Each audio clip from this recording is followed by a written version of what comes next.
হয় নমস্কাৰ পোনপ্ৰথমে সকলো অসমবাসী ৰাইজলৈ ভোগালী বিহুৰ হিয়া ভৰা ওলগ জনালোঁ।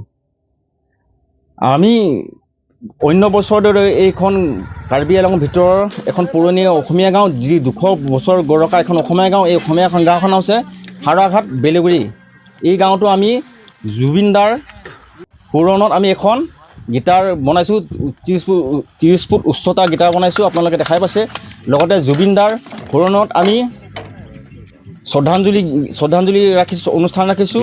আৰু লগতে আমি জুবিন দাৰ পুৰণত আমি এখন নৃত্য প্ৰতিযোগিতাও অহাকাইলৈ পাতিছোঁ। আপোনালোকে দেখা পাইছে জুবিন দাৰ আমি ফ্ৰণ্ট চাইডে যি চাইডে আমাৰ গীটাৰ আছে, গীটাৰ পিনে জুবিন দাৰ শ্ৰদ্ধাঞ্জলি আমি যিটো ব্যৱস্থা কৰিছোঁ।